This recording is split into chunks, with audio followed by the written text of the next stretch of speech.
కేతనపల్లి ఇష్యూకి సంబంధించి ఏదైతే మాజీ ఎంపీ మాజీ ఎమ్మెల్యే బల్కా సుమన్ ఇష్యూకి 14 రోజులు 13 రోజులు ఆయన రిమాండ్లో కూడా ఉండొచ్చినటువంటి పరిస్థితి.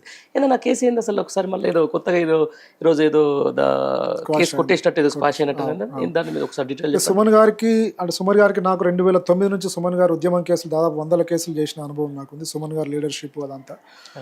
ఇక్కడ ఈ విషయంలో సుమన్ గారికి సంబంధించిన ఇక్కడ లీగల్గా అఫెన్స్కి సంబంధించి సెక్షన్ కూడా వాళ్ళు పెట్టినటువంటి 2 ఎఫ్ఐఆర్లు, FIR number 40, FIR number 41 Kethanapalli పోలీసులు ఇల్లీగల్గా ఎఫ్ఐఆర్ నమోదు చేయడం జరిగింది.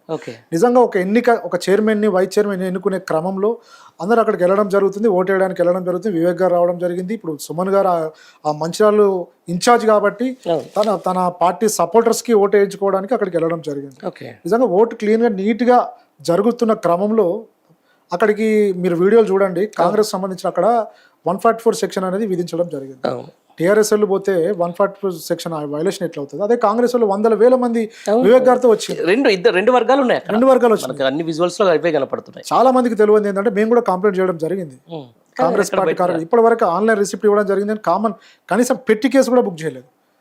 అదే ఎన్నికను అడ్డుకోవడం కోసం మాత్రమే సుమన్ గారిని అరెస్ట్ చేయడం జరిగింది. ఇంకో 2-3 మళ్ళీ అరెస్ట్ చేయడం జరిగింది. సంపత్ అని ఇంకో 2 అరెస్ట్ చేయడం జరిగింది. అరెస్ట్ చేసి ఇల్లీగల్ గా డిటెన్షన్ పెట్టి కస్టడీ చేయడం.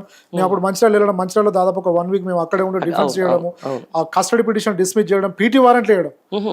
మీరు ఆలోచించండి, ఇక్కడ పంజగుట్ట, ఇక్కడ చాలా ఏరియాలలో రాజేంద్ర నగర్ లో పీటీ వేయడము, అక్కడ చెన్నూరులో పీటీ వారెంట్ వేయడము, ఆ మంచిర్యాల కోర్టు పర్మిషన్ తీసుకోవడం పీటీ వారెంట్. ఎక్కడ కూడా లీగల్ టైం సీరియస్ డిఫెన్స్ చేసి పీటీ వారెంట్ కూడా మేము డిస్మిస్ చేయించాం.